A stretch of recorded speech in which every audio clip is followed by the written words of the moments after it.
Hello everybody, thanks for joining me today. I'm Jackie and I create mosaics using sea glass. And today I'm going to talk to you about how to create an underwater scene like this one.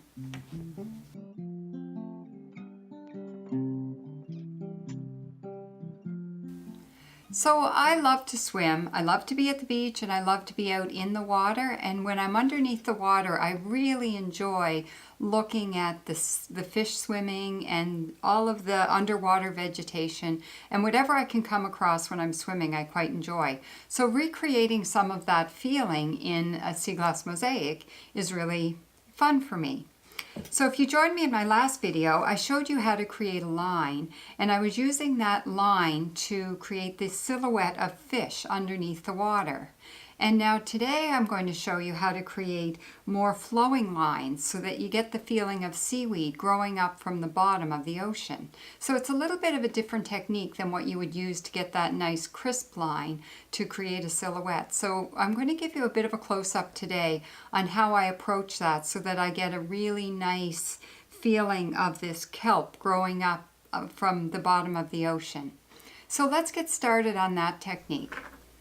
So when I'm doing an underwater scene like this, what I'll do is start at the bottom and then work my way up. So the first thing I did was I decided what I wanted to put in the bottom that wasn't sea glass. So I put my nukshuk in. I use stones to create my nukshuk. If you've watched my videos before, you know that I put in a nukshuk in every one of my pieces. That's my signature. And then I decided to put in a couple of pieces of petrified wood, some pebbles, some shells, and a few shells over here in the corner. I didn't want to put too much in because it's more about the fish than it is about the bottom. But for you, you're probably going to want to put in some of the beach treasures that you would find at your beach, because it's all about reminding you about being at your beach, and in the case of a piece like this, about being under the water and looking at the fish swimming. The other thing that I did was I find a lot of these round shells. They're kind of leftover worn pieces from periwinkles, and I love them. They just seem to have so much interest to them in my mind. So I put 3 lines of those going up. It just adds a little bit more interest of some of the stuff that grows underneath the water. And then what I want to do is put big lines of seaweed growing up. We get all this long kelp growing out off our beach, and it kind of looks like lasagna noodles, that great big thick seaweed. So what I want to do is put strips of green going up that represent the kelp that grows underneath the water. And this is a technique where I'm just not following a pattern. I don't have the lines drawn underneath the way I would when I was creating the lines of the fish. I was following a line very carefully. Whereas for this technique, I'm just going to sort of be free-flowing, and I'm just going to find pieces of seaweed that fit together. They don't have to fit perfect. What you want to do is to just have lines coming up, and I like them kind of pointing at the top because that's kind of what the kelp looks like. It gets skinnier as you grow. So I'm just going to play around with creating some of those. And if you look at some of the lines that I have created, it gives you an idea of how you would do that. So I just have my tray of green sea glass here, and I'm arranging pieces. I tend to go from larger to smaller, and I don't want them to be really perfect because you want I want my seaweed to kind of grow crooked. It'll kind of get fat and skinny and then get skinnier as it gets towards the top. And what I'll usually do is lay out a bunch of these pieces before I glue them on. So I'll decide, I've got the bottoms all started, but I'm going to finish all the way up and then glue it on. The other thing that I like to do when I'm doing seaweed like this is I don't want them all to be the same height. So if you look over here, this one ends here, this ends here, here, here, here, here. So it's sort of all over the place, because that to me is more representative of what you're going to see in nature. So when you're doing a really free-flowing design like this, one of the things I really like about it is that there's really no right or wrong way to do it. Well, I shouldn't say there's no right way to do it.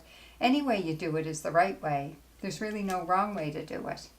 So you just take your pieces and arrange them however you want them. And just once you get a bit of a line, a flowing line that you like, you can just glue it on. One of the things I like to do when I'm doing an underwater scene and doing the seaweed coming up from the bottom is to make sure that all my tips aren't pointing in the same direction. So I have some going this way and some going that way and some going a little bit straighter. Just because the way the water flows underneath, it's always tends to be flowing back and forth. Doesn't tend to always go in one direction. So it creates a lot of movement in your underwater. So I don't know if you've noticed, but I've got this one strip of seaweed here that's a bit darker. And I kind of did that on purpose. I really like how you can find all different shades of green. And sometimes I find putting a bunch of the really dark green together can create a rather interesting contrast in some of your green sections of your sea glass pieces. So I decided I would do just one strip of really dark green. So something to keep in mind when you're doing a really free-flowing design like this is that you should just take a break and step back and look at it every once in a while, just to make sure that it's all working for you, because you're not following a pattern and you're not really keeping track of how it's going to work out. So every once in a while I just kind of step back, take a look, and I say, is this working? And if it is, great. And if it's not, maybe I'll take off a few pieces.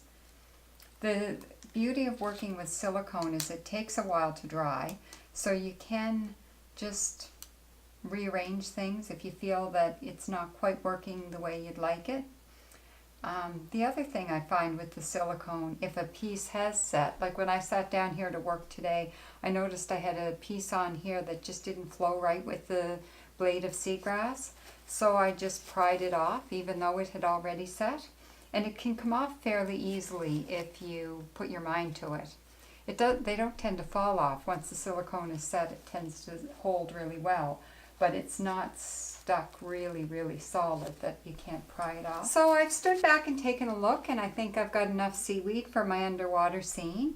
So my next step will be to fill in all of the rest of the remaining area in white, and I might add a few little more details. I'll see what I come up with as I'm working on it. So be sure to join me next time and see the conclusion of my underwater scene. So thanks a lot for joining me today and seeing how I create flowing lines like this in order to create that feeling of seaweed underneath the water. Happy sea glass hunting!